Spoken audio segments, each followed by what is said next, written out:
নমস্কার, রূপাস রসোইঘর থেকে আমার সকল বন্ধুদের অনেক অনেক স্বাগত জানাই। আজকে চলে এলাম আমি একটি মাটন রেসিপি নিয়ে। একদম ঘরোয়া উপকরণে খুব সিম্পলভাবে এই রেসিপিটা আপনাদের সাথে শেয়ার করছি। এখানে 600 গ্রামের মতো আমি মাটন নিয়েছি। চলে এলাম ম্যারিনেশন করব এটাকে।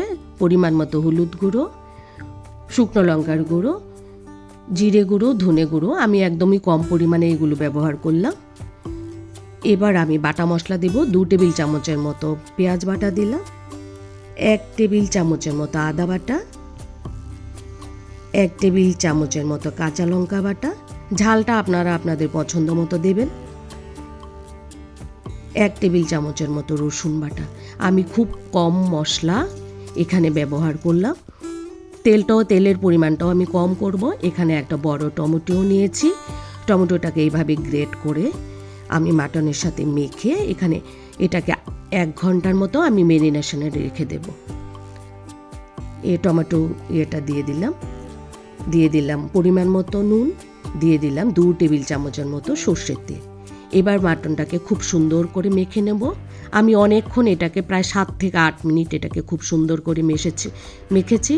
খুব সুন্দর একটা স্মেল বের হয় যত বেশি মাখা হয়। ভালো করে মেখে এটাকে ঢাকা চাপা দিয়ে আমি 1 ঘন্টার জন্য রেখে দিয়েছিলাম। এবার চলে এলাম রান্নায়। গ্যাসে কড়াই বসিয়ে এখানে 2 টেবিল চামচের মতো তেল যোগ করে দিলাম। যেহেতু পাঁঠার মাংস রান্না করব, এখানে আমি আলু তো দিতেই হবে। এখানে আমি 2টো বড় আলুকে ছোট টুকরো করে কেটে নিয়েছি। আলুটাকে আমি নুন হলুদ দিয়ে খুব সুন্দর করে ভেজে তুলে রাখবো। তারপর আমি চলে যাব মাটন রান্নায়।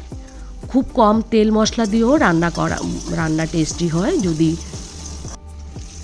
সুন্দরভাবে রান্নাটা করা যায়। আর মশলার পরিমাণটা খুব ঠিকঠাক থাকে। আমি আলুটাকে এইভাবে ভেজে নিলাম। ভেজে এবার আরও একটু পরিমাণে তেল যোগ করলাম। আপনারা দেখতেই পেলেন আমি খুব একটা তেল দিলাম না মাটন রান্নায়। এখানে শুকনো লঙ্কা দিলাম, তেজপাতা আর গোটা গরম মশলা, এলাচ আর দারচিনি জাস্ট দিয়ে দিলাম। আমি এখানে আর অন্য কোনো মশলাই ব্যবহার করব না। ফোড়নটা ফুটে উঠলে এবার আমি মাংসগুলোকে দিয়ে দেব। মাটনের পিসগুলো আমি খুব ছোট ছোট করে কেটে নিয়েছি। দিয়ে এবার ফুল আঁচে আমি পুরো মাংসটাকে কষিয়ে নেব। মোটামুটি 10 থেকে 12 মিনিট এরকমভাবে ফুল আঁচে মাটনটাকে কষিয়ে নিলাম। বন্ধুরা যারা আমার এতক্ষণ রান্না দেখছেন, এখনও লাইক করেননি, প্লিজ একটা লাইক অবশ্যই করে দেবেন। আর নতুন বন্ধুরা আমার চ্যানেলটা সাবস্ক্রাইব করে অবশ্যই আমার পাশে থাকবেন। আমি নাড়াচাড়া করে কিছুক্ষণ রান্না করে ঢাকা দিয়ে দিলাম। ঢাকা দিয়ে 10 মিনিট বাদে ঢাকাটা তুলে দিলাম। এরকম করে আমি অনেকক্ষণই কষিয়ে নেব, যেহেতু পাঁঠার মাংস সেদ্ধ হতে অনেকটা সময় নেয়। এরকম প্রথমেই আমি খুব ভালো করে কষিয়ে নেব। আমি আরও কিছুক্ষণ রান্না করে নিলাম। দেখুন আমার মাংস থেকে তেল কিন্তু ছেড়ে দিয়েছে। এবার আমি আলুটাকে দিয়ে মাটনের সাথে খুব সুন্দর করে আরও কিছুক্ষণ কষিয়ে নেব। এরকম করে কষিয়ে রান্না করলে মাটনের টেস্ট কিন্তু দুর্দান্ত হয়। আবারও ঢাকা চাপা দিয়ে মিডিয়াম আঁচে আরও কিছুক্ষণ রান্না করে নিলাম। মাটনটা কিন্তু একদমই কষে গেছে। মশলার সাথে মাটন একদম শুকনো শুকনো হয়ে গেছে। এবার আমি ঝোলের জন্য পরিমাণ মতো গরম জল যোগ করে দেব।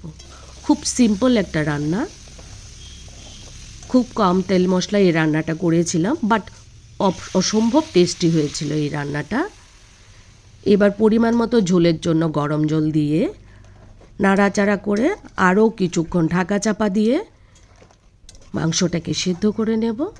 এরকম করে কষিয়ে মাটন রান্না করলে দুর্দান্ত টেস্টি হয়। এবার এটাকে ঢাকা দিয়ে মিডিয়াম আঁচে আরও 10 থেকে 12 মিনিটের মতো আমি রান্না করে নেব। বন্ধুরা যারা মাটন তো রান্না আপনারা সবাই করেন, খুব সিম্পলভাবে কম তেল মশলায় যদি এরকম করে রান্না করেন, আমার রেসিপিটা ফলো করে অবশ্যই একবার ট্রাই করুন। আর ফ্যামিলি মেম্বারদের সাথে অবশ্যই শেয়ার করুন। ঢাকাটা তুলে দিয়েছি। আমার মাটন কিন্তু একদমই সেদ্ধ হয়ে গেছে। মাটন আলু দেখুন একদমই মাখো মাখো হয়ে গেছে। আমি এরকমই রাখবো। পরিমাণ মতো গরম মশলা যোগ করে দিলাম। গরম মশলা দিয়ে এবার রেসিপিটা একদম তুলতুলে সফট আর দুর্দান্ত টেস্টি একটা রেসিপি। খুব সুন্দর একটা মাটনের গন্ধ বেরিয়েছে। আমি নামিয়ে পরিবেশন করে দিচ্ছি ভাত বা রুটির সাথে, পরোটা, লুচি যা কিছু হোক। দুর্দান্ত টেস্টি এই রেসিপিটা। মাটন তো টেস্টি রেসিপি হবেই। নামিয়ে আমি পরিবেশন করে দিচ্ছি। বন্ধুরা যারা আমার রান্না দেখছিলেন, আমার রেসিপি ভালো লেগে থাকলে অবশ্যই একটা কমেন্টস করবেন, নতুন বন্ধুদের সাথে অবশ্যই শেয়ার করবেন। ধন্যবাদ সবাইকে। দেখা হচ্ছে পরবর্তী আবার নতুন আরেকটি রেসিপি।